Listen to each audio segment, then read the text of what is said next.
आप सबको जय मसीह की। हम प्रभु का धन्यवाद करते हैं कि प्रभु यीशु ने फिर आप सबके बीच में हमें एक ये समय दिया है कि हम आप सबके लिए प्रार्थना करें और वचन को पढ़ें। तो आज का जो पहले हम वचन पढ़ेंगे, फिर उसके बाद आपके सबके लिए हम प्रार्थना करेंगे। आप भी हमारे साथ मिलकर प्रार्थना करना। तो आज का जो वचन है मरकुस 6 का 7 से 13 तक, और आज का जो विषय है 12 चेलों को बाहर भेजना। तो कोई इस वचन को पढ़ेगा?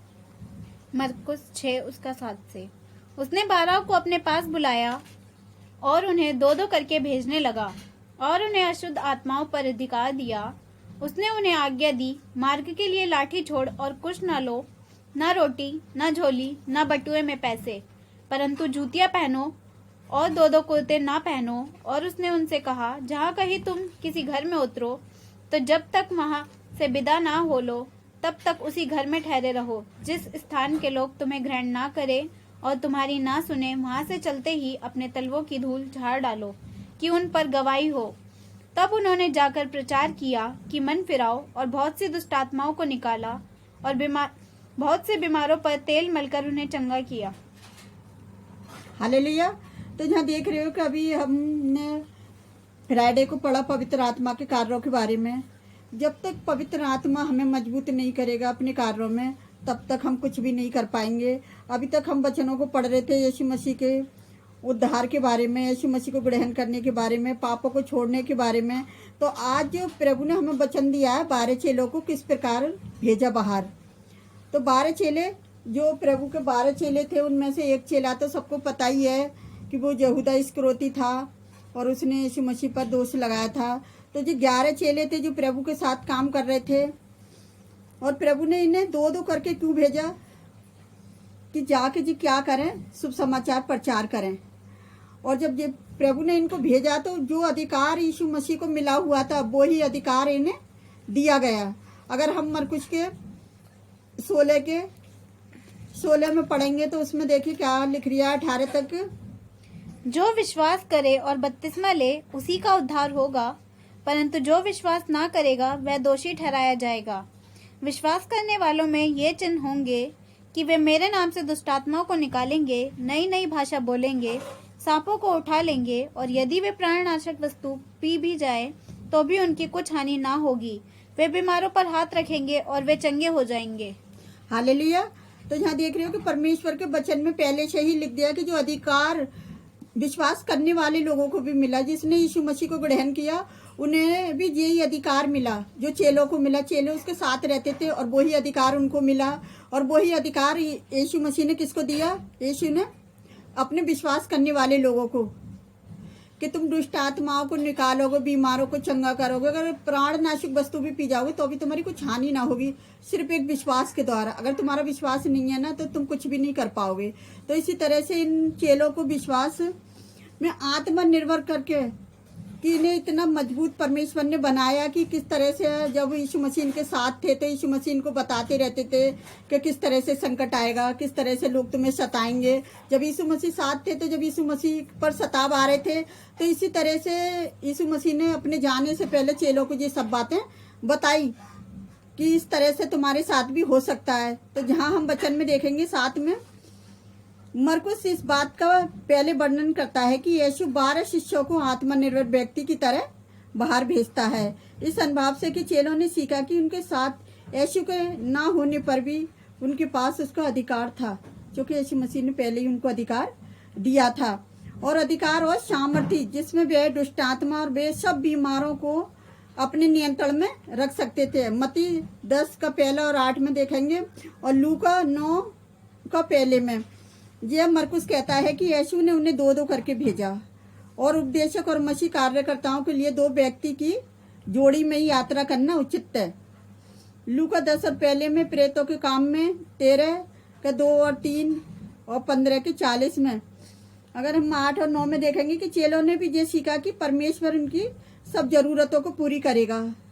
यीशु ने उन्हें रोटी या अभी बचा के ना अपने साथ 2-2 कुर्ते लेना, है ना। मतलब कोई अपना, यीशु मसीह ने ये नहीं कहा कि तुम अपनी सारी चीजों को लेकर जाना, कि मतलब ये बोला था कि जिस घर में तुम जाओ ना, ऐसे लोगों के पास जाओ जो परमेश्वर के भय में हो।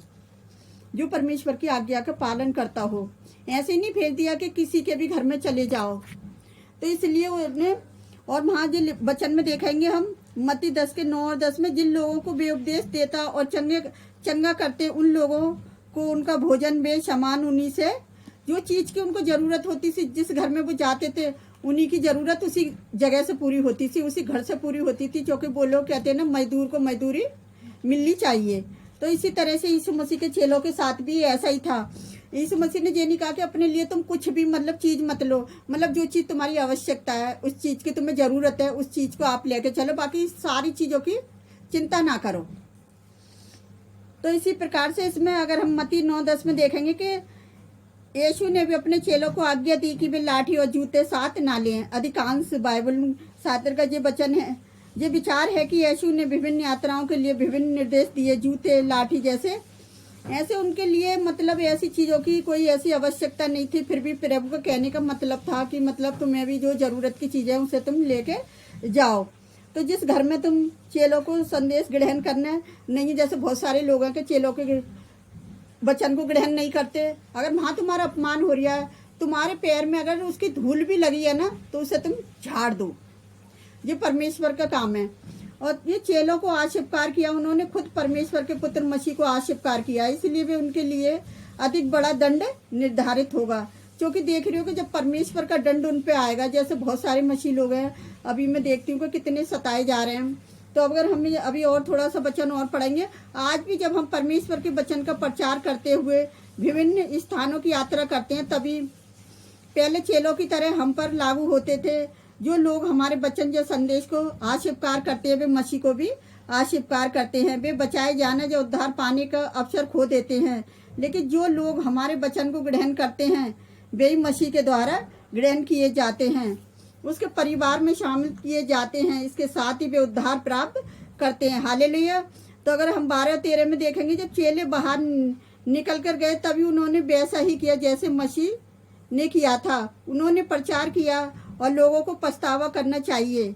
और देखिए मरकुस 1:15 में, उन्होंने बीमारों को चंगा किया और दुष्ट आत्माओं को भी बाहर निकाला।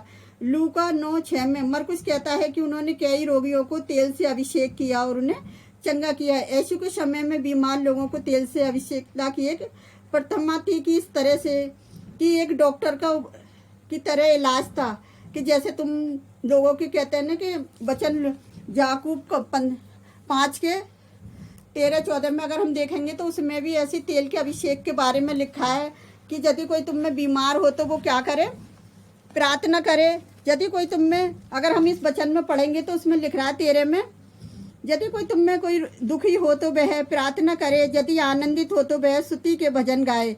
और 14 में देखेंगे, यदि तुम में कोई रोगी है तो कलीसियाओं के परिजनों को बुलाएं और वे प्रभु के नाम से उस पर तेल मलकर उसके लिए प्रार्थना करें। और 15 में देखेंगे, और विश्वास की प्रार्थना के द्वारा रोगी बच जाएगा और प्रभु उसको उठाकर खड़ा करेगा। और यदि उसने पाप भी किया है तो वे उनके भी वो क्षमा हो जाएंगे। ये हम पढ़ेंगे याकूब की पत्री का वचन है, ये 5 का। तो इस तरह से याकूब की पत्री 5 में ये वचन हमने पढ़ा। सचमुच परमेश्वर के अगर कोई विश्वास के साथ तेल लगा के प्रार्थना करे तो सचमुच वो रोगी बच जाएगा और उसके जो पाप जो करें वो भी क्षमा हो जाएंगे। अभी देखा कि जो लोगों ने चेलों को ग्रहण किया, उन्होंने यीशु मसीह को ग्रहण किया। तो इसी तरह से मैं एक मसीह विश्वासियों के लिए भी मैं इस वचन के द्वारा एक संदेश देना चाहती हूँ कि मैं ऐसी वीडियो देखती हूँ कि इतना सताव हो रहा है, बहुत ज़्यादा लोगों पर अत्याचार हो रहा है कि वो लोग पता क्या है कि पिट रहे हैं उनसे। उनको पिटना नहीं है, उनको अपना बचाव भी करना है। क्योंकि यीशु मसीह ने जब अपने लोगों को भेजा, जब यीशु मसीह पर भी जो सताव हो रहे थे, तो क्या हुआ था कि वहाँ पर यीशु मसीह को भी मारने के लिए लोग आते थे, तो यीशु मसीह उनसे बच कर निकल जाते थे। तो हमें भी अपने बचाव करना, ये नहीं है कि हमें प्रचार बंद करना है, प्रचार भी करना है, लेकिन अपना बचाव भी करना है। सताव हमारे ऊपर भी हुए, हमारे ऊपर भी बहुत सताव हुए, लेकिन हमने भी अपना बचाव करा है। क्योंकि जब पवित्र आत्मा हमारे साथ होता है, तो पवित्र आत्मा हमें अपनी अगुवाई में लेकर चलता है ना। तो पवित्र आत्मा खुद ही कहता है ना कि तुम बोलने वाले तुम नहीं हो, मेरे पिता का आत्मा तुम में बोलता है। तो जब पिता का आत्मा बोलता है तो खुद ना खुद पवित्र आत्मा हमें बचा लेगा। तो मैं अपने सभी मसीह भाई बहनों से यही विनती करती हूँ कि आप सब उनके लिए प्रार्थना करो कि प्रभु ये नहीं जानते लोग कि ये क्या करते हैं।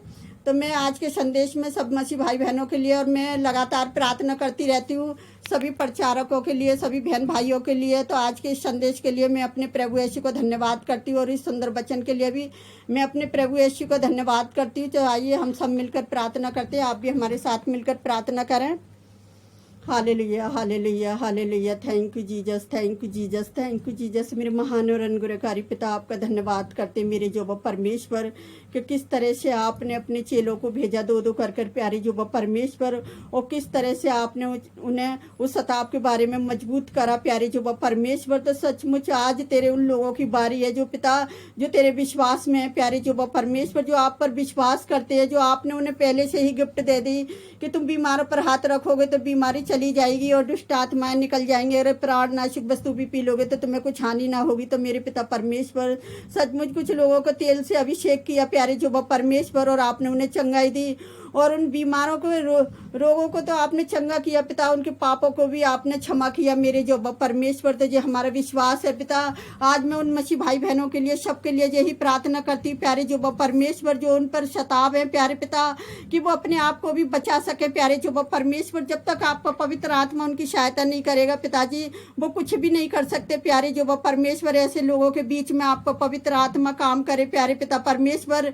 मैं उन्हीं सब भाई बहनों को सबको आपके हाथ में देती प्यारे जो परमेश्वर, जो आपके कारण सता रहे हैं प्यारे जो परमेश्वर। क्योंकि आपके वचन में लिखा है कि जब लोग मेरे कारण तुम्हें सताएं तो तुम आनंदित और मगन होना प्यारे जो परमेश्वर, क्योंकि स्वर्ग में तुम्हारे लिए फल होगा मेरे जो परमेश्वर। तो आप महान है, सबको फल देने वाले पिता परमेश्वर। मैं एक जन के लिए यही प्रार्थना करती पिताजी, सबको अपने पवित्र आत्मा के द्वारा उन्हें बचाएं प्यारे पिता परमेश्वर। जितने प्रचारक हैं पिताजी, जगह जगह जाकर आपके नाम के शुभ समाचार प्रचार करते पिता, सबको आपके हाथ में देती हूँ।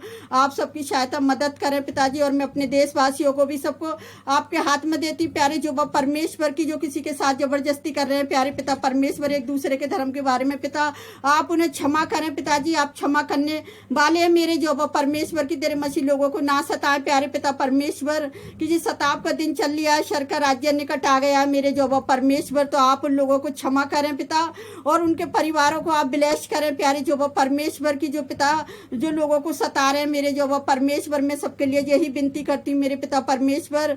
और जितने लोग मेडिकल अस्पतालों में रोगी है पिता, आप उन्हें छुएं और चंगाई दें प्यारे जो परमेश्वर। जो कोरोना वायरस से बीमार है पिताजी, भाई के लिए प्रार्थना करती हूँ, उसकी पूरी फैमिली को आपके हाथ में देती प्यारे जो परमेश्वर। इसी तरह इसी वक्त उसे पूर्ण चंगाई दे, यीशु के पवित्र और सामर्थ्य नाम से उसे पूर्ण चंगाई मिले, उसके परिवार को प्यारे जो परमेश्वर। मेरा विश्वास है कि उन्हें आपने छुटकारा दे दिया है कोरोना वायरस से पिता। और मैं आपसे विनती करती हूँ पिताजी, जने कितने लोग ऐसे ही परेशान है बीमारियों से पिता, आप उन्हें भी छुए और चंगाई दे मेरे जो परमेश्वर। और मैं आपसे क्या मांगू पिता, मैं तो आपके किसी लायक ही नहीं हूँ पिता, कि आपने मुझे इस प्रार्थना का मौका दिया है पिताजी। जो वचन लोगों के जीवन में बोया गया है पिता, सचमुच वो सौगुना फलवंत हो प्यारे जो परमेश्वर।